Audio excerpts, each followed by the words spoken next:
tababarka Ethio Coders waxa uu sare u qaaday xirfadda dhijitaalka ah waxaana uu kordhiyay tartanka ay yiraahdeen tababarayaasha Benishangul Gumuz waxa loogu talagalay in lagu sameeyo Ethiopia digital ah tababarka 5 milyan oo Ethio Coders waa mid ka mid ah yoolalka 100% ee uu dejiyay Ra'iisul Wasaare Dr. Abiy Ahmed muwaadiniinta tababarka loo furay ayaa sheegay in uu sare u qaaday xirfadaha dhijitaalka ah ee muwaadiniinta isla markaana uu ka dhigay kuwa tayo leh oo la tartami kara sida uu sheegay Shambal Bazabe oo ka mid ah dadkii tababarka ku qaatay magaalada Asoosa ee deegaanka Benishangul Gumuz ee tababarka loo furay 5 milyan Ethio Coders waxay gacan ka geysataa abuurista shaqaale xirfad leh oo loo baahan yahay xilligan iyadoo la horumarinayo aqoonta dhijitaalka ah ee muwaadiniinta kasoo faa'iidooyinka tababarkan ee lagu dhisayo dhaqaalaha dhijitaalka ah waxa ay sheegeen in uu muwaadiniinta u sahli doono inay horumariyaan aqoontooda dhijitaalka ah iyo horumarinta codsiyada cusub ee tiknoolajiyadda እንዴት ፕሮሰስ እንደማድረግ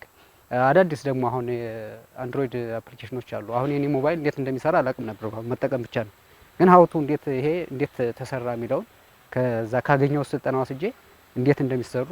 ዕውቀት አግኝቻለሁ ማለት ነው ስለዚህ tababaro kale oo lagu magacaabo Birhanu Shatane oo dhameystay 4 kamid ah koorsooyinka Ethio Coders ayaa sheegay in barnaamijkan uu fursad wanaagsan u yahay muwaadiniinta si ay naftooda u horumariyaan ዙሪያ ላይ አራት ኮርሶች አሉ ከዛ አራት ኮርሶችን በሙሉ አጥናቄ ጨርሻለሁ ከዛ ያገኘኋቸው ነገሮች ብዙ ነገሮች አግኝቻለሁ በኮዲንግ ላይ ያለኝን ግንዛቤ ከፍ እንዲያደርግልኝ ትልቅ አስተዋጽኦ አድርጓል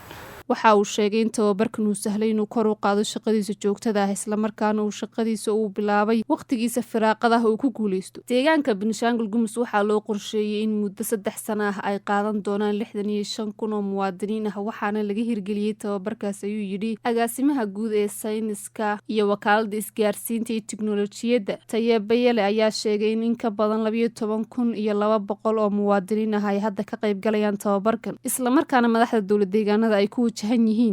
በጋራ ኢንተግሬት ያደረግ አብረን እየሰራን ያለነው እንግዲህ አፈጻጸሙን ስንመለከት በ2017 የበጀት ዓመት 16245 አካባቢ ኮታ ነው